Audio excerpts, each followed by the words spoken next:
Hey.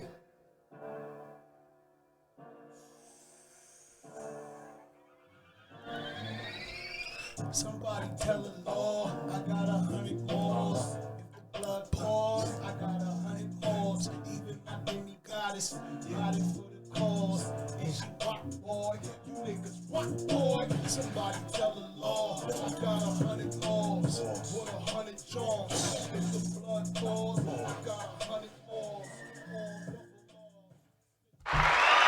You are now rocking with the big homies, big homie. It's the Guard Out Podcast, Moore's Rise. I appreciate your attendance. I appreciate all the views, all the comments that I've gotten so far. Please continue on to like, share, and comment. Definitely we on the rise. Definitely we on the move. More Money Entertainment. And I have a beautiful guest in here. She's a pioneer. She is a very powerful woman as far as corporate marketing and corporate entertainment industry is concerned, PR work. Amelia. What's up, Demegod? Thank you so much for having me today. Yeah, this is love right here. That's a fact. So I seen the Ruff Ryder documentary, right? And I didn't see you in that joint. And I was around them times, you know what I'm saying? I came around 1999, you know what I'm saying? Londell also was a lawyer. That's my cousin. I'm the one that got them Londell. Oh, okay. See, I didn't even know that. I'm a baby. So when I came on board, all I knew was that Londell was their lawyer, and then I was introduced to you. And I knew that you was like the lifeblood, the veins, the blood of the whole Ruff Ryder movement. You know what I'm saying? So it was interesting to see that you wasn't in the documentary and it wasn't any phrases, refrain, and like bringing you up as a vital part of that movement. So I mean, I love my brothers. That's never gonna change. They know it. And I just look at it as sometimes people tell the story from their perspective. And I know what I did. There's no denying it. And I'm thankful for it because it taught me and made me who I am. So I wasn't mad at it. And, just like you tell a story, you can retell a story. And so what's really amazing about what they did is it gave me a platform to do this and tell my story. So love is love. You know what I mean? All the time. And what we did, nobody did it. Nobody has done and nobody can take it away. So, Nanny. That definitely made history. I definitely made history. There is no question about that. Double R, Ruff Ryders, DMX, The Locks, Eve, Dragon, yes. All family. You know what I'm saying? So y'all definitely made moves with that. I would like to hear a story about. You told me a story prior about the shirts, the marketing shirts. Yeah. Let the fans know about how you incorporated. Well, first of all, when just to kind of give somebody a backstory, right? So I was at Atlantic Records, then from there I went to G Street Records. I started my own consulting firm. And a dear friend of mine, Deidre Tate, who's friends of the Dean family, said, I got some people up in Yonkers I need you to meet that you could advise and whatnot. And after I'm meeting Siobhan and Dee and Wah, we decided that it was more prudent for me to be part of the team instead of just consulting the team. So that's when I became general manager, and I loved it, And what was really interesting is at that time, we really didn't have a logo. Yeah. It was this small office in 33 Broadway, and it was a family that really wanted to break into the entertainment industry. They knew that they had talent, but they didn't know really the infrastructures per se. And so, that's what my job was. It was like, listen, this is what we can do. So the first thing that we did was decide on a logo. And that's where the R came about. I want to say Chris, and forgive me because I'm bad with names. But he was a graphic designer in that day, and he was one of my boys. So I was like, yo, I got these guys. They need a logo. Ka-ka-ki-ki, ka-ka-ka-ka. So he actually created the R with the Ruff Ryders. But when D, who was at that time super over the top, creative and understood the brand, said it didn't have that like D. If anybody that knows D, he talks with the wah, and so he said, yeah, I like it, but it doesn't have that. So he took it, and that's where the edge the razor sharp edge Came from. And the Raptors use it to today. I tease that all the time. I'm like, that's our logo. That's a fact. But it's dripped. That's a fact. But that's our logo. So, when you see certain things like that, you can't be, how can you be mad? You're influencing the world. How could you be mad? The world, that's a fact. So then from there, one of the things that everybody was doing was the T-shirts and the jackets and everything else. So we decided, let's do bandanas. That's tradition to, what our brand was, and the T-shirts. Mm-hmm. But then how do you make something that you released new, right? And that was the decision of changing the colors. So this week, if you wore a blue R, you was in the Times. But if next week we was doing an event and that R was orange, you're old. That's a fact. So how do you wind up keeping your merchandising going? You keep flipping the colors. Mm-hmm. And it doesn't affect your bottom line because all you're doing is changing the ink. You're not changing the screens. You're not changing the material. So you already are now buying in multiple bulk. So the more that you manufacture, the cheaper the cost is. But our revenue kept on going up because of that. Genius. I mean, one of the other most innovative things that we did is because we had the merchandising, we said, all right, we're going to put that in the third leaf. And I remember we got so much ridicule. Like, people were like, that's never going to work. That's ridiculous. And we were like, well, nothing beats a failure but a try. And because we were a joint venture, we had the final say. You couldn't tell us what to do. It was our company. It was your money, but it was our company. So we put it in there, and I'll never forget. It was like almost a week long of arguments of whether to put 2 weeks, 4 weeks, or 6 to 8 weeks. And I was like, we're putting 6 to 8 weeks because we don't know what the impact. And God, thank you, Jesus, that we did that. Because after we dropped DMX's album, Dark as Hell is Hot, we had, like, the card was literally this big. Imagine 6 big mailbag laundry bags. You know those big white sacks that That's the mail... fact. Yeah. Full of those 4x6 cards with checks attached to it with orders. That's a fact. If we didn't have that 6 to 8 weeks, we would have had so much liability. But because we did, we won. It won. And it was a genius plan. Oh, my goodness. But, the one thing that I loved about Ruff Ryder and still do is anything you conceive, you can achieve. And that's something we really put during that 90s era. It wasn't just us. Rockefeller did it. Everybody did it. It was, and I think that's what the industry misjudged. They figured, okay, we're going to give these young guys, the opportunity to do their own thing, thinking that they were unilateral in their mindset. But a hustler never looks at one way to make money. That's a fact. A hustler always looks at all the ways they can make money. And that's the reason why we got the 360 deals right now, because of my brothers in the 90s. That's a fact. They made power moves. Oh, my God. They made a lot of money. One of the biggest things that, all right, if you talk about Ruff Ryder, when I became president of Ruff Ryder Lifestyle, it was the clothing line, it was the thug workout, it was the dog food, it was the motorcycles, it was the producers, it was the record label, and it was the clothing line. That's a fact. 7 entities, Wow. So that was 7 streams of income. Purina wanted our dog food, but they just didn't come to the table correctly, so Jamie was like, no. Yeah. And I'm not mad at it. So, but I think the one that really impressed me the most was Rockefeller. Rockefeller actually was getting ready to go public. A lot of people don't know that. They actually had a book and a prospectus that had their technology, that had their liquor company, that had their clothing line, that had their record label. I mean, it was crazy. And I didn't even know that they were venturing out that far. You know what I mean? But they would have been, had it gone through, they would have been the first record label going public. Like their distributors, because they're on the stock market. That's a fact. Yeah. But Ruff Ryders, back on Ruff Ryders though, the biker club. Oh yeah. They have really taken that and really have expanded that so far right now. And I'm so proud of what he's trying to do in the community and all that with the Ruff Ryders to the rescue. Yes. Oh my God. Salute. So I definitely appreciate the chance, the opportunity to get in my community with them and move things the way we felt we needed stuff to move. And here's the thing. I remember when Wah came to me about that, right? He was like, yo, Mills, I got all these bikers, but I don't know what to do with them, right? Like, we talking about all these chapters and stuff, but we, you know what I mean, how to make it work. I was like, no worry. We got this. We're going to figure it out. And so as I started looking at what we were doing and where we were spending our money, I was like, the bikers would be a perfect tool to be our promotion team. That's a fact.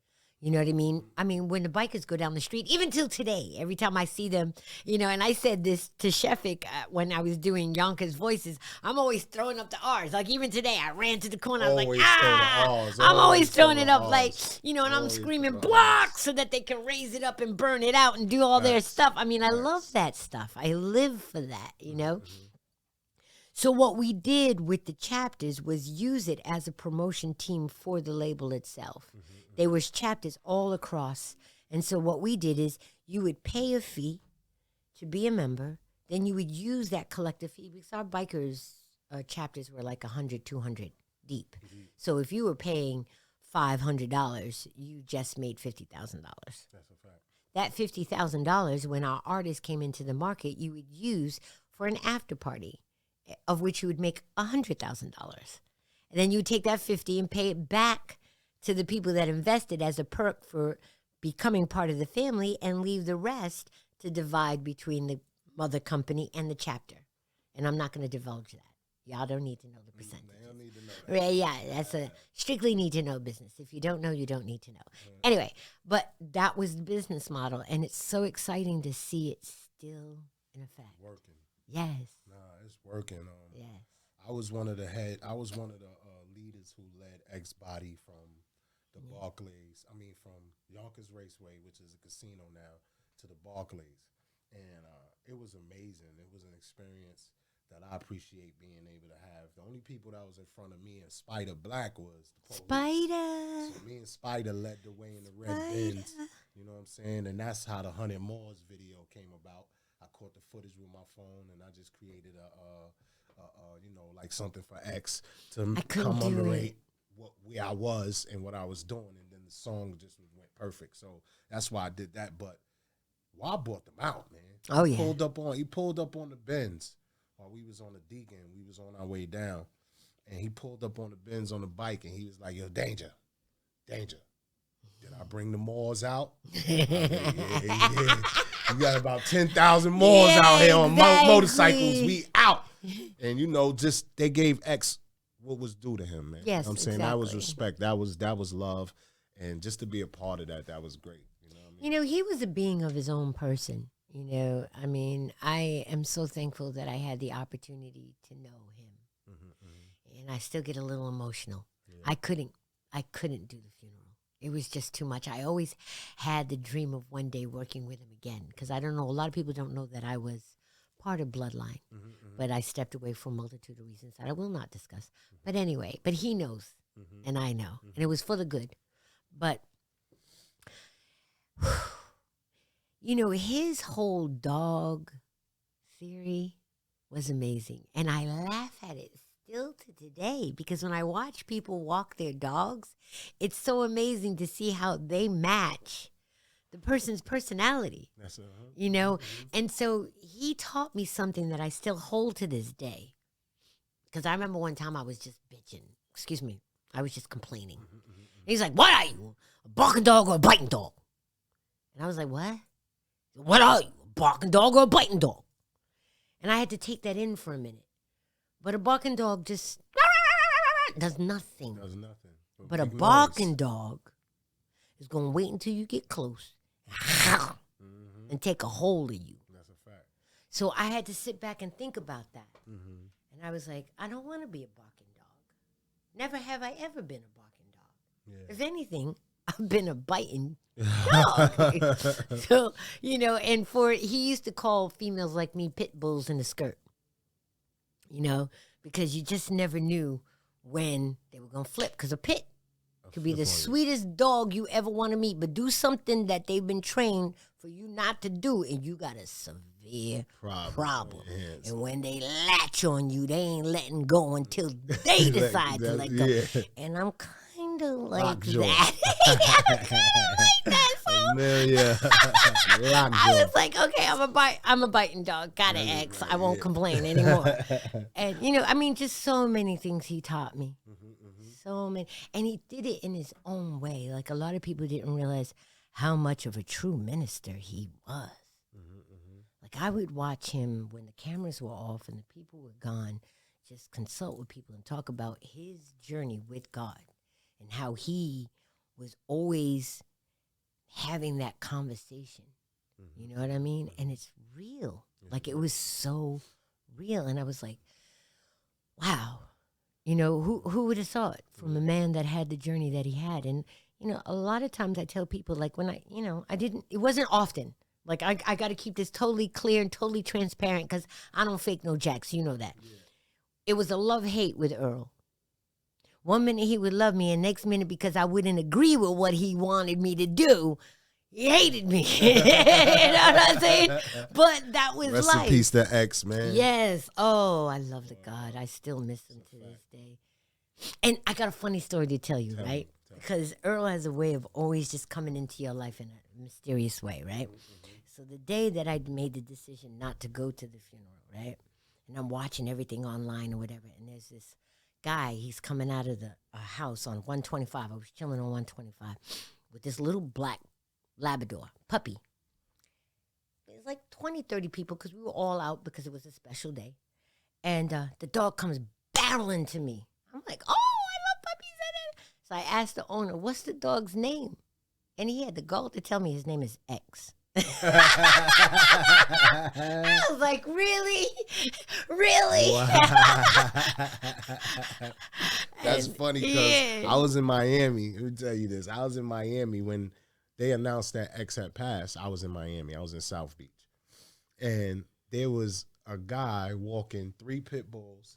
And we was filming, you know how we do. We getting footage and we just filming. He just came over with his drink and he like, rest in peace to X. Rest in peace to X. Yeah, look at my dogs. So he was like an X fanatic. You know what I'm saying? He was an X fanatic. So that right there, we got him on camera too. If you check my Instagram, you definitely go back and you check around them times that X passed. I posted something on Instagram and the people on South Beach was loving him. He's an icon forever. But that to me was a symbol because I'm very spiritual that he's fine. And that, he's worrying about us.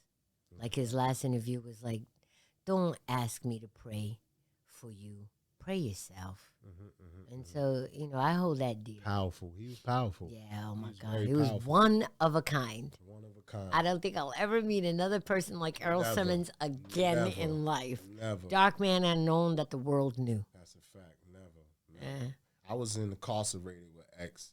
I was actually in Valhalla with X. I was 16, and I knew about X because everybody knew. This is before he even had a record deal and anything like that. This is when we all was going in and out of Valhalla, Westchester County Prison, and at the time, everybody knew that X was one of the hottest rappers in Westchester. Right.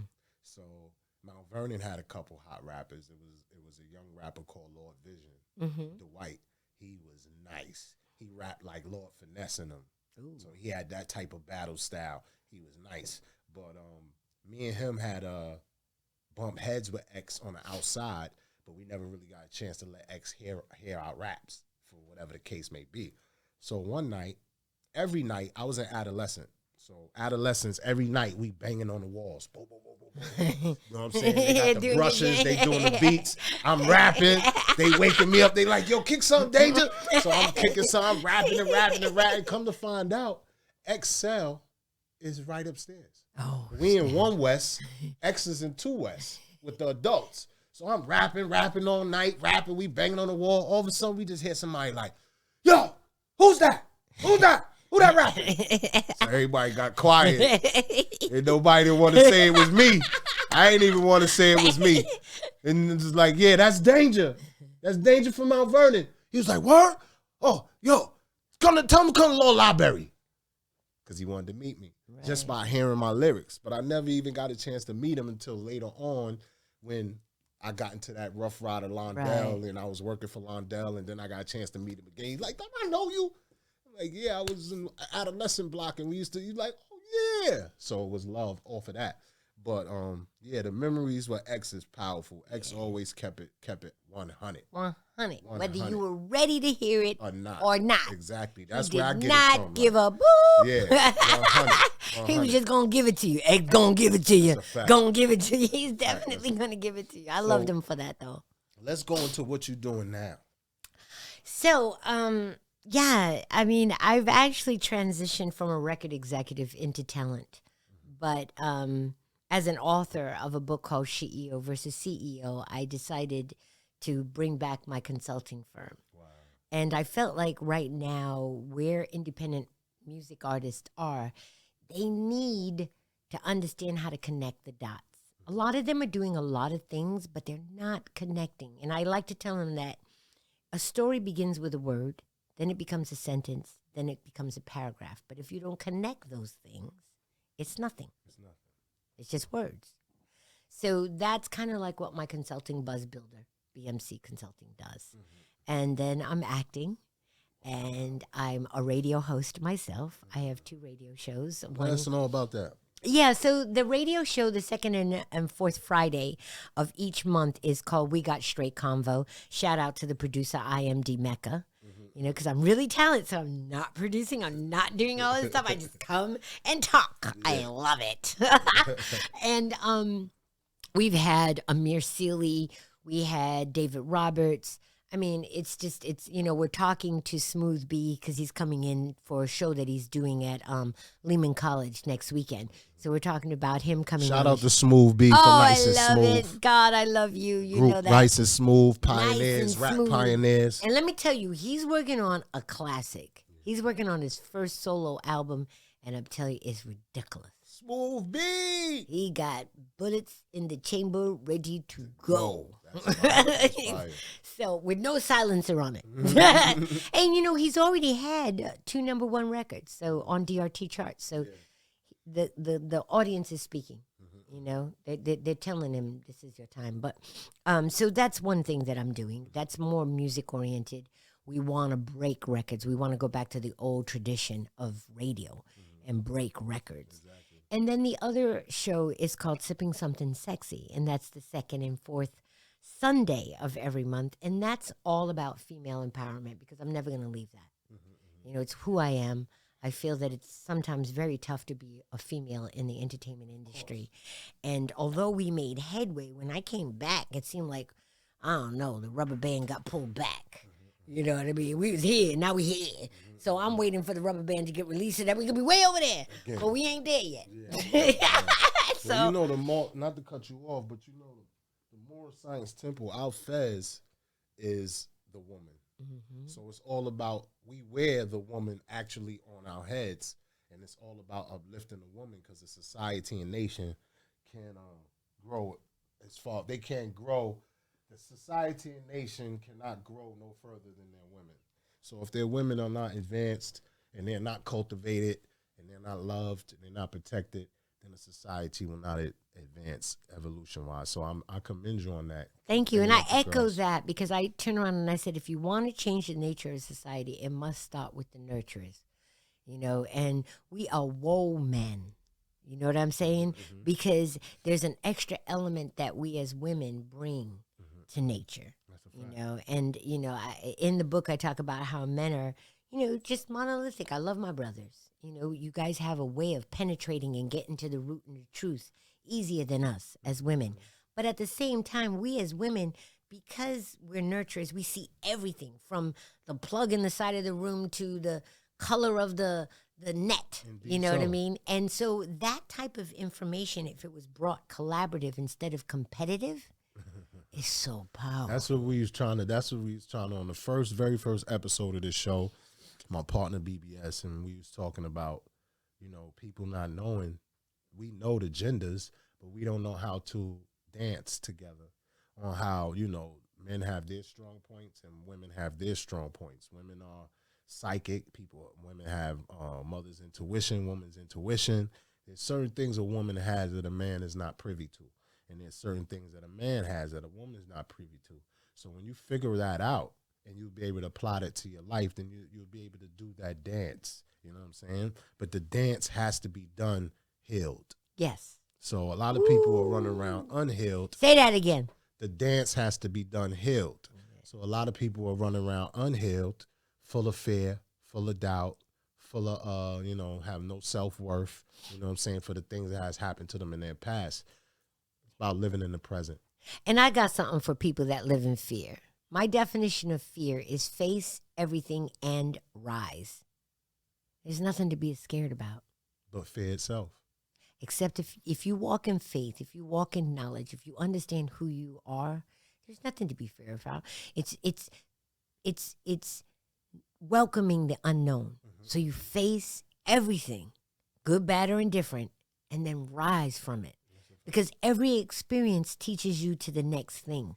The key is to learn the lesson. If you don't, you're in repeat mode. And anybody that's spiritually grounded knows what I'm talking about. God will sit your butt down and put you in repeat mode until you learn that daggone lesson he's trying to teach you. So wake up. That's a fact. That's a fact. About the book. Let's talk about the book. Sure. So the book itself is something that I wanted to leave behind as a female executive going into a talent. Because when you're talent, it's a whole different world. Indeed, it's not like you really can have a voice per se, even though you can. But it's like the whole team, the collective, and your job is just to execute, not so much to pre-think and plan and plot. Right, Yeah. So the book itself teaches women how to redefine, reposition, and understand that words like "I want to help you" is detrimental. See, when you're a nurturer, that's great for family, horrible for business. And the reason why I say that is because then people manipulate and utilize that helping, I want to help you attitude where you're taking all the workload and they're getting all the praise. Maybe. So, and that's I learned through experience. What you're saying basically is there's a difference between emotions and logic. So the nurturer, when she's in that space, she should deal more with logic. Yes, absolutely. Exactly. Because the emotions people will take advantage of in the corporate world. Yeah. Just in general. Yeah, well, yes and no. Like, I can't stand. And my brothers, we used to go at it. They will tell you we used to go at it because they'll sit at the meeting and they'll be like, no. And I'd be like, no. And they'll be like, stop being emotional. I said, I'm not being emotional. I'm being just as passionate as you are on the subject matter. I'm just delivering it the same way you're delivering it. And you're not used to a chick delivering it. Yeah. You know what I'm saying? So stop calling me emotional. I'm passionate. Yeah. And that's what I'm talking about as far as a redefinition. Another thing that I teach my sisters, if you are the only female in the room, like I can talk to you because you're like family, you know what I mean? But if it's not family, you should really talk at this pace. You should make sure that you're maintaining eye contact. You should be emulating what the rest of the men in the room do when they're having conversation. They don't talk like this. They talk like this. And so if you want to get a man's attention in a room full of men, you don't talk like this. That automatically identifies you as a female. You talk like this. That automatically identifies you as a counterpart. You hear that, ladies? Pay attention. Real talk. And I learned that from experience because sometimes I be me and like 20, 40, 50 men, and we're talking and nobody's listening until I take a passionate fit. Yeah. Now everybody's listening. Now everybody's listening. Like, the joke used to be, whatever you do, don't make Mills mad. Don't make Mills mad.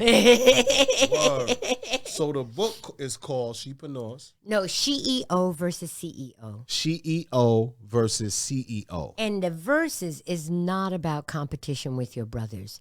It is about effective communication. Like, sometimes females, when you're headstrong, you know what I mean, and you know how to stand in a room and stay steadfast on a no, first word, can I say it, is that BITCH word. Yep, definitely. Okay, and I used to tell my brothers before, you call me that, know what you're saying to me, because I don't find it offensive. And they'd be like, what? I said, you just called me a beautiful, intelligent, talented corporate hustler. That's why you're mad. Don't hate the game. I mean, don't hate the player, hate the game. Word. Play the game, I better love that. player. Say that again, bitch. BITCH is what? Beautiful, Beautiful, intelligent, talented, corporate, hustler. Let's And go. so everywhere in that definition, I'm telling you about my skill set and nothing else. And so that's going to make you redirect. So where will the book be available for Well, people? I'm relaunching the book. We're talking about June, and I've got some wonderful things set up for it. So females and men, you will learn something from this book. Everybody, y'all make sure y'all be on the lookout for that book, man. We also have some things going on. I got a poetry book that I'm dropping, and I'm going to collaborate with Amelia, and we're going to be doing some events in June. I plan to probably launch mine as well, but we got some events going on, and we want y'all to basically tune in and come out to the events. It's going to be flyers. It's going to be special invites. It's going to be a nice event. We're going to have pop-up shop, so we're going to support other business owners. You know what I'm saying? And me and Amelia have a table with our books and merch. Yes, so y'all sir. can come support, you know what I'm saying? And we got some good things. I told y'all before, I don't just bring regular guests up here, man. I bring guests up here that I'm actually working with. Like, I bring my team up here, and we politic, we conversate, and we let y'all know what we doing and how I support them and they support me. So, yeah, that's dope. The book is coming, and you also have an artist that you pushing. Yeah, Mention his name. His name is pThe the artist. Dope. We're in the process of and dealing with him. It made me understand, because I started as their consultant, and now they're talking to me about being the CEO or the CEO of the record label, which I'm really Excited welcoming. about. Yeah, I'm really welcoming, because it's my opportunity to come back and show that I really did what I did. You know what I mean? Like, fact. you know, and you know, through my stories, people know that I really did what I did, because I took a step team with my girlfriend, my business partner, Lisa Pratt, from the South Bronx, and they stopped gun violence at McKinley houses. Wow. Okay, for 276 consecutive days. They went on to get $20,000 grant from Allstate. Whoopi Goldberg came to McKinley houses and gave them luggage to go to LA. Wow. They were on ABC. These are inner city girls. And then from there, Facebook flew us all the way to France. Wow. To Cannes Lions, which is the leading marketing conference every year. And they stepped for Verizon. They stepped for Facebook. They stepped for Twitter. They stepped for Adweek. I mean, come on. Yeah. You know, so I'm looking forward to doing this. But BT is a reflection of a new movement that we're talking about, which is progressive music. It's not saying that anything out there is not cool or whatever. That's not what we're talking about. But it's an alternative, because not everybody lives a monolithic life. Like, I'm so sick and tired of them showing the black experience one dimension. No. We're a kaleidoscope. I know this. I know this. So it's time to change the narrative. Exactly. It's time to challenge the narrative, the definition. Because the narrative is always going to be. But if you define it differently, if your definition is different than mine and it doesn't fit, that's going to make you look at something else. Hello, where there's something else. We're progressive music. So with progressive music, it's about having messaging, going back to the essence of the culture of hip-hop. You know what I mean? Where, you know, and shout out to Sir Earl Toon, because I had a conversation with him. This is, for those of you that don't know, he's the one that wrote Celebration. He's the one that wrote Ladies' Night. He's the one that wrote Get Down on It. And he has this new record that he wrote that it's about wanting to get with a woman, right? And it's very descriptive of how he wants to get with her, but it's not rude. It's not raunchy. It's just... And so it's like if you were to translate it in kids' term, it's like, whoa, bro. But because he said it the manner in which he said it, I feel like he's going to open up a gateway to challenge people to say things in a different way. And that's what progressive music is about. I'm definitely one of those progressive artists. You definitely. You fit in. I'm definitely a progressive artist. I used to do the gangster rap. I used to do all of that. But right now, my movement is progressive, socially correct, and bringing attention to socially incorrect things. Yeah. People don't want to talk about. You know what I'm saying? So I do that, you know what I mean? As the big homie, I think it's my duty to do that because of the kids that's watching me in the community. They watch me come up and tear the community down. Now they can watch me build it up. And, you know, I think that today, because of the pandemic, you know, I come under criticism when I call it the plandemic, but that's my own personal opinion about this.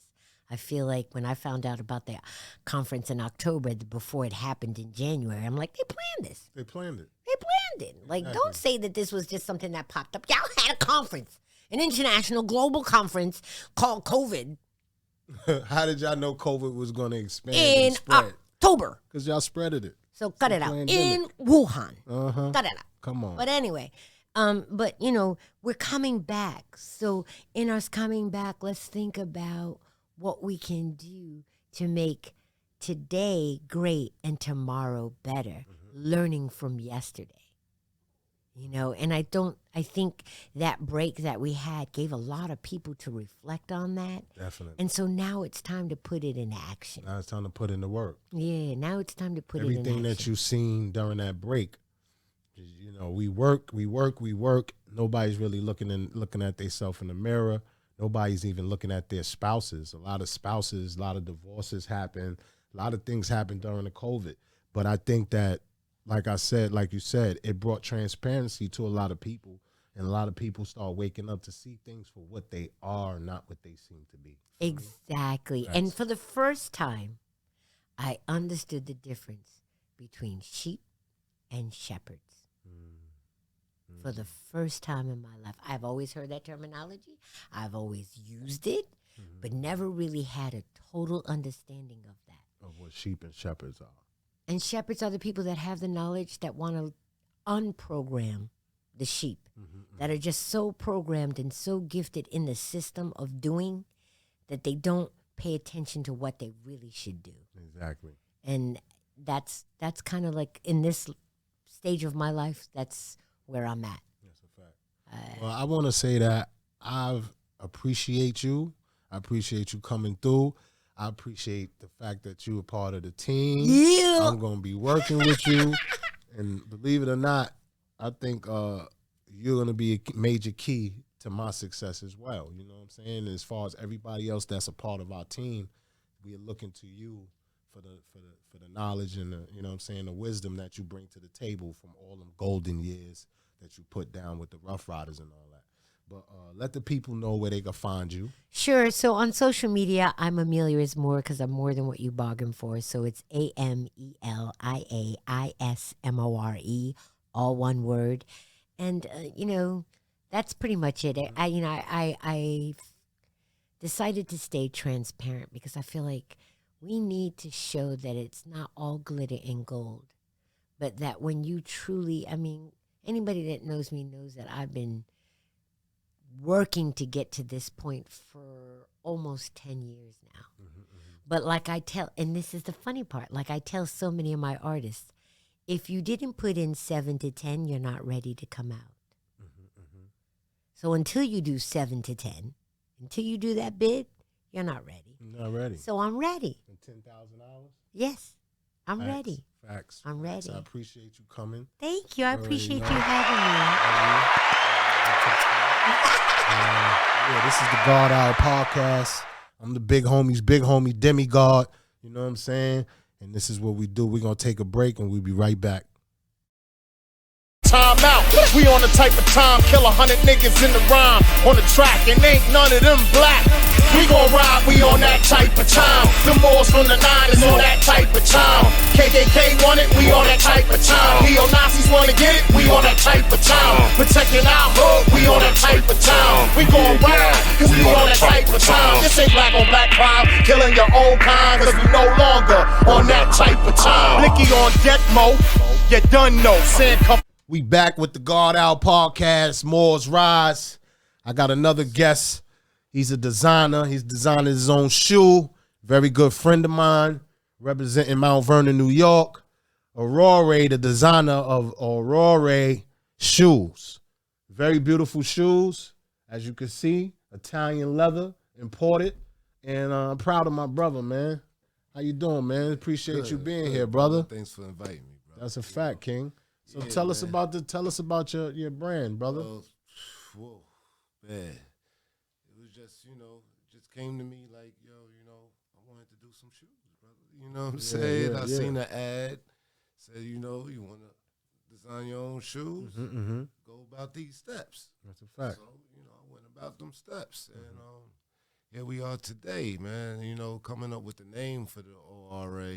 Yeah, tell us about the name. The name is very powerful. You got a powerful name. Orare is actually the origin of the word oracle, and it's Latin, and it means to work, to pray, or to speak. So that's like one of my it's one of my slogans that was given to me from a friend, close friend. Speak with your feet. Wow. You know what I'm saying? So, And we know about that. Right. Coming up, definitely. we sneakerheads. Definitely. We was sneakerheads. That's a fact. Me and Toast, not to cut you off, me and Toast went to high school together. We grew up together. You know what I'm saying? So it's a pleasure to be able to bring him up here and be able to get his brand out there, let the people know what he's doing. Y'all need to go support him. You know what I'm saying? Go buy a pair of sneakers and support something Moorish owned. We don't say black owned because black is a color, not a race. So we done with the blackness. Moorish owned companies and businesses, definitely. Yes. So go ahead, finish telling me about the Orare. Yes. Now, the other part of the name, which is st8s, which I spell it with an 8 because, 8 flipped horizontally is infinity sign. That's definitely. And then it also comes, the word st8s come from the 18th century. So that's an 8, and then 1 and 8 and 9, and 9 ether. And I just, this is just going, what I'm just brainstorming. I'm just seeing it. You know what I mean? Like as I'm researching and trying to come with the name. So the name st8s, like I said, finds its roots in the 18th century, and it was a machine. It was a machine that made the soles for the shoes. So before they were called shoes, they were called st8s. So they would say, yo, those are some nice shoes. Nah, they were saying those are nice st8s. Oh. You know what I'm saying? So I kept everything origin, even like the logo, the shoe. That's like the first shoe. You know what I mean? Built on the straight. You understand that shoe right there? So like that's why I use it as a logo as well. I wanted everything original because I wanted to represent a brand that was original and authentic and full of quality and unique and classic. And I wanted all those things, urban, modern, and it's even educational. And I'm seeing now it's even more inspirational. You know what I'm saying? Because now, when I'm out here and I'm showing the shoes, especially to the younger youth, when they see that, they like, that's your shoe. Like, they can't believe it. Like, you know what I'm saying? Like, and then, I could see the inspiration going through them. Like, they ready to get busy. Do they showing They ready, like, for real. Like, or whatever they were doing. You know what I'm saying? So it inspires. It's definitely an inspiring item there, man. So what about the other? How many designs? I know this is the first one, Right. but I also know you have many other designs. Yes, I do have other designs of the shoe, other color schemes. We are gonna venture off outside of the low top tennis shoe. We do have a high top tennis shoe as well. We haven't launched those shoes yet. We're main focus on this first shoe. We launched this shoe January 5th, and we've sold pretty few units. And so far basically with no marketing. So I think just word of mouth. That's how it starts, though. That's how it starts. You know what I'm saying? The best marketing so is I appreciate grassroots. everybody that has supported me. You as well. Jeez, all the time. So it's great, man. It's a fantastic feeling. Shout out to Herbie and his clothing line. Yeah, He be that's supporting another us thing too. I wanted to say. And Xavier Munez, he's my photographer. He also is a part of this project. He's helping with this project. He's also from the town, Mount Vernon. Of course, you got to use your resources, y'all.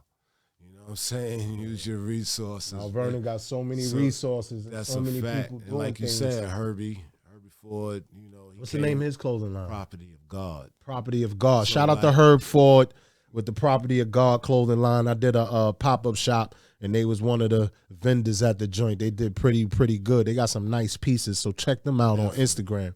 Property of God. Very good brother, man. I've been knowing him just about as long as I've been knowing you.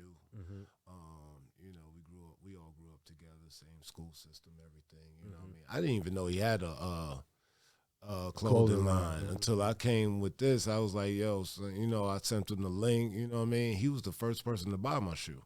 So when he had Property of God, he said he had it for 6 years. I said, what? Get out of here. 6 years, I ain't know nothing about it. And then, you know, it just went together. So I made some content between me and him. We're going to do our photo shoot together. You know what I'm saying? So see, you're going to see a lot more of Orare with Property of God, that's for sure. You know. So when is where can people find you on social media? You can definitely check us out. We're on Spotify. I just set up the Spotify at Orare, Spotify.com. At Orare.com. Sorry, I just Instagram too. And then Instagram is Orare St8s. Facebook Orare St8s on all the platforms. That's dope. That's dope. That's dope. Yeah. We expanding out there. Yeah, I'm definitely gonna get me a pair. I want you to make me a custom. I know you coming. With the well, they all Moors, custom. So. More money. But I already they know, all custom. I But already you know what I'm saying? know. I already know what colors and all that. You already know. So you rocking with the green and red. Yeah. You know what I'm saying? That's a fact. Moorish flag, and we That's representing the Moors. Or you could do the golden black. More Money Entertainment logo is fire. I do whatever you, could whatever definitely you do that. need. Yeah. Do brother. I got you. Indeed. So you my brother So. from another mother. Yo, shout out. Yeah, I know your mom's birthday. Oh yeah, You know my what I'm mom's saying? birthday was yesterday. Shout out to Mama Love. So Mama Love. You know what I'm saying? She Universe going transitioned crazy right now. over to the universe. She Goddess. transitioned over to the spirit world on February 1st. So it's a blessing to be able to be here and celebrate her birthday. True I goddess. celebrated her birthday with my brother. Went up to Connecticut with the fam and all that, and we miss her and we Definitely venerate her. You know what I'm saying? And her presence will be missed. You know what I'm saying? So I appreciate you even mentioning that. That's powerful. You feel me? That's a fact. So we here. You know what I mean? I wanna bring awareness to everything that I got going on. You know what I'm saying? I got a lot of stuff going on as far as I got new music coming out. I got the new music video coming out. Fire. Black Diamond, you know what I'm saying, featuring Jamel Saladin. Go get We it. got Type of Time coming out. We got 100 Moors coming out. Go get it. You know what I'm saying? We got the mixtape, the video mixtape coming out. We got the poetry book coming out. Stay in You know tune. what I'm saying? And mentoring these kids, man. I got a little something that I want to do on TV. So I'm shopping the TV networks, and it's me basically mentoring kids who have had problems with the law, stuff like that. You know what I'm saying? Powerful. So now I can Yes. really spend my time, take them on tour with me, take them in the studio with me. More of that. We You need know what I'm more saying? of that. And be like a big brother to these I dudes. seen a you know what I post mean? on Facebook today said, "Where the street generals at?" Yeah. You know, and, Where are they? you know what I'm saying? They and it touched me. You know what I'm saying? Because we should be guiding our youth. That's the a ones, fact. The ones that know better, that did dirt. You know what I'm saying? Those are And the now only trying to ones really- clean up the dirt that they. Those are only know what ones I'm really saying? that can clean up, because That's a fact. if you never been there and if you don't got that heart, that lion, they not even gonna pay you no mind. They're not gonna listen to respect you. nothing They're you not gonna saying. respect nothing. So that's why one of my mantras is goons regulate goons. You know what I'm saying? The goons gotta regulate the goons. You know what I'm saying? The big homies gotta regulate Facts. the goons. You know what I'm saying? Facts. Every big homie got a big homie. Whether you get to meet him or not, that's somewhere. That's something else. But always, every big homie has a big homie. So there's always somebody older, somebody more intelligent, somebody more wise that he's getting his influence from when he's coming to the little homies and he's influencing them. You know what I'm saying? So goons got to regulate goons. You know what I'm saying? In Mount Vernon, New York, we got goons that regulate goons. A lot of my brothers, we out there in the community. Like I said, Ruff Ryder Rescue, we started it right there in Mount Vernon. And we just trying to set precedents. You know what I mean? So I'm glad you brought that up, B. You know what I mean? Definitely, man. It's much needed, you know. Yeah. It's much needed, you know. And like, brother, I gotta salute you too, brother, because you know, you doing a hell of a lot, brother. You doing a hell of a lot. Your transition has been like, you know, I've been following you. You like my brother, so you know, just to look back on your journey, like I told you the other day, I saw like one of your EP joints, documentary joints, and just to hear like, you know, our fellow friend, old dads, you know what I'm saying, talk about you, how you came up, brother, and then just to see your transition to where you are now and your mindset, brother, is phenomenal. Thanks, bro. You know what I'm saying, Thanks, brother? bro. I definitely commend you. That's that danger You know what I'm versus saying? demigod. And, you know, it's influential even to me. You know what I'm saying? We're around the same age bracket. Yeah, you know what I'm saying? That's So powerful. That's powerful. so you know, I Appreciate that, man. you and there's a couple of others that's in our circle that I'm very proud of and look up to and try to follow in their footsteps. You know what I'm saying? Because I know the road they came from. So I know if they could make it, brother, I came down that same road. You know what I'm saying? So I know if they can make it and be successful, ain't nothing stopping me. I'm like Big Sean. No, I'm unstoppable. Unstoppable, you know what son. I'm saying? That. So we gotta think like that. We gotta. Well, have really, that type of confidence. usually with people, it's not even the jealous people or the haters that's holding them back. That's an illusion.